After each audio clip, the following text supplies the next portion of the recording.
Welcome to our channel. If you are here for the first time, consider subscribing to our channel, like the video, and share them with your friends. Please hit the bell icon to get the notifications on our next videos. Thank you. The log cutting ceremony. German newlyweds indulge in a tradition known as Baumstammsagen, where the couple is expected to saw a log into two pieces. As it's a task to be carried out by two people, Baumstammsagen symbolizes the couple's strength as they face challenges in their marriage.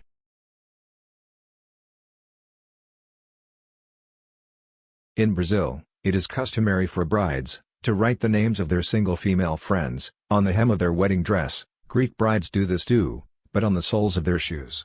This small blessing is intended to bring them good luck, and if possible to help them find a husband. The Brazilian bride also wears golden shoes which are then put on the dance floor during the bride's dance, for guests to slip money into.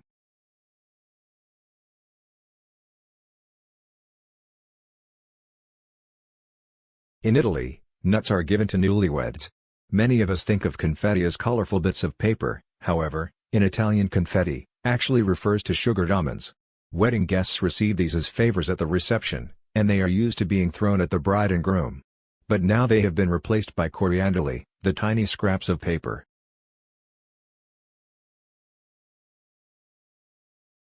The bride is kidnapped in Romania. If the bride disappears before the wedding, it doesn't mean she has cold feet. On the contrary, it is a tradition for the bride to be kidnapped by friends and family before the wedding.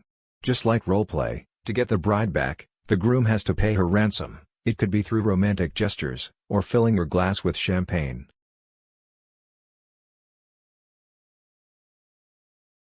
In Nigeria, what matters most is the fabric. Nigerian brides love to change their outfits dramatically during their wedding. They dress for several ceremonies, in different dresses related to their ancestors. The outfits are made in aso oak, a handmade fabric representing symbols of the tribe of the bride's family, or that of the groom, but also of the two intertwined. The fabric and the regularity of the colors are of capital importance. The couple gives their dress code, an aso ebi, which the guests must also adopt.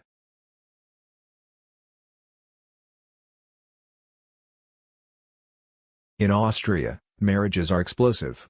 In the regions of Salzkammergut, Tyrol, and Styria, the wedding custom involves waking the bride on D-Day with a gunshot or firecrackers. Neighbors and friends are at the origin, outside the house, to scare off evil spirits. If you go to a wedding in Kenya, don't be shocked if you see the father of the bride spitting on her dress for good luck. For the Maasai people in Kenya, spitting on someone is seen as a show of respect. Hoping not to jinx the marriage, the spit is meant in good faith.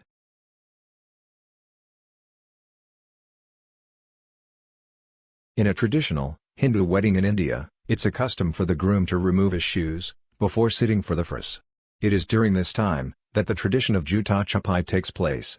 It is a ritual where the bride's bridesmaids and cousins often play a trick on him by stealing the shoes and hiding them. In order to get his shoes back, the groom must bribe the women with cash to return them before the ceremony ends.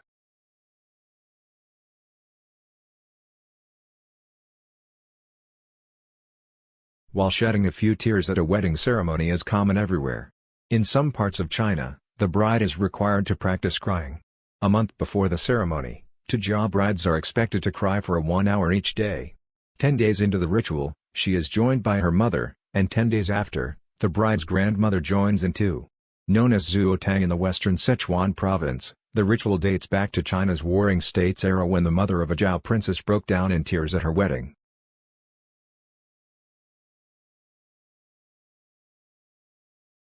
Drinking wine at a wedding doesn't sound too bizarre, however in Japan, the historic tradition of Sansankudo requires the family to drink in sync. First the bride and groom take 3 sips each from 3 flat sei cups, after which their parents do the same, bonding the families together. Most newlyweds are gifted accessories for their new home, or money to begin their new life together. However, in Korea, brides and grooms exchange wooden geese and ducks on their wedding day, as a sign of their commitment. Historically, grooms also give their new mother-in-law wild geese or ducks. The monogamous animals represent the groom's pure intentions and loyalty to his bride. In parts of South Korea, grooms cannot leave with their new wives until they've had their feet beaten. After the ceremony, groomsmen or family members remove the groom's shoes and bind his ankles with rope before taking turns to beat his feet with a stick, or in some cases, a dried fish. Thankfully, the ritual doesn't last long, and is seen as a fun part of the day that's meant to test the groom's strength and character.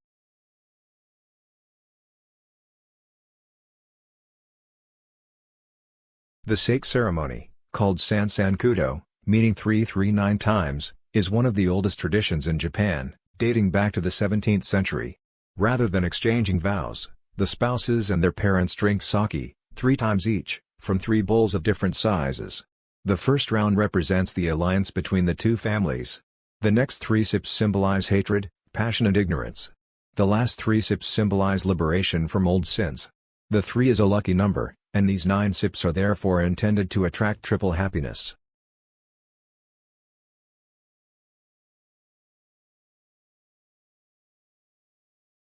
From very ancient traditions, henna, which is believed to bring good luck, plays a special role in the Tunisian wedding ceremony.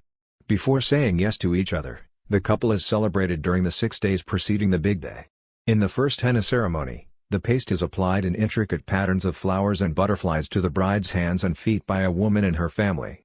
The harkas ceremony takes place the next day. Henna is applied again while musicians play traditional songs.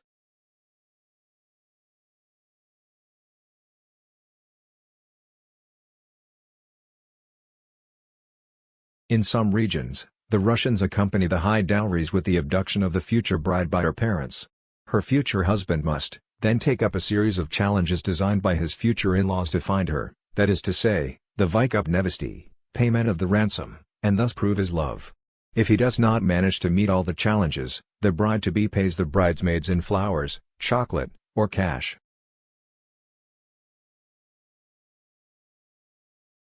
Superstitious. When it comes to marriage, Italians avoid getting married on Tuesday, which is dedicated to the god of war, or Friday, which is considered the day when evil spirits were created.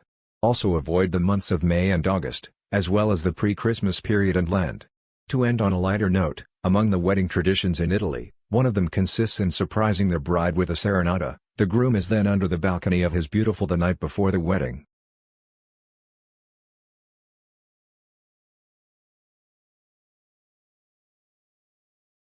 The current weddings in Mexico mix recent and ancient traditions, but el lazo, the wedding lasso, remains a ritual common to these customs. A long cord resembling a rosary of flowers, or pearls, is passed around the shoulders of the bride and groom by their padrinos, godfathers and godmothers, just after their wedding vows. Traditionally, godparents are chosen for their experience and their success in their own relationship. It is bad luck to choose a single woman to place the lasso.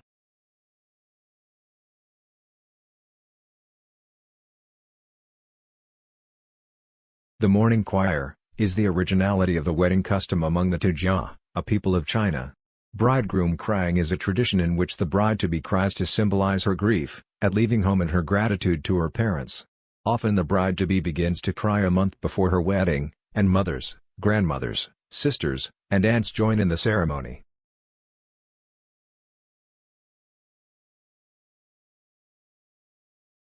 Members of Malaysia and Indonesia's Tidong people in Borneo observe a tradition that states the bride and groom must not leave their home or use the bathroom for 3 whole days after their wedding ceremony. They are kept under watchful guard and allowed only a small amount of food and drinks.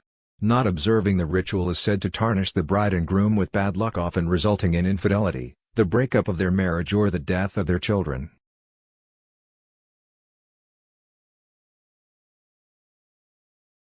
In Venezuela, it is tradition for the newly married couple to sneak off from their wedding reception, without saying goodbye to their guests. Interestingly, it is believed that this tradition brings good luck.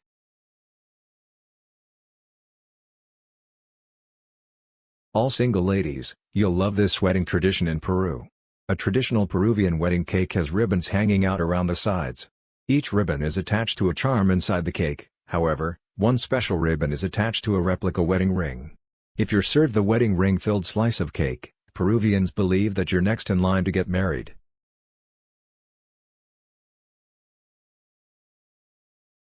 It is usually common for the bride to dance with her guests regardless of culture. However, In Cuba the dance comes with a price. Every man who dances with the bride is required to pin money onto her dress. This is done with the vision to help the couple pay for the wedding and honeymoon.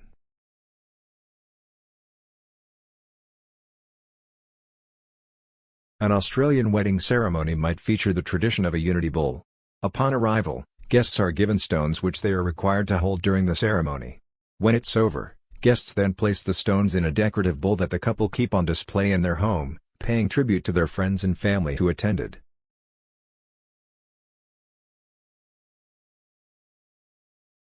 In Fiji, the groom and his family will often present the bride's father with a sperm whale's tooth when he asks permission.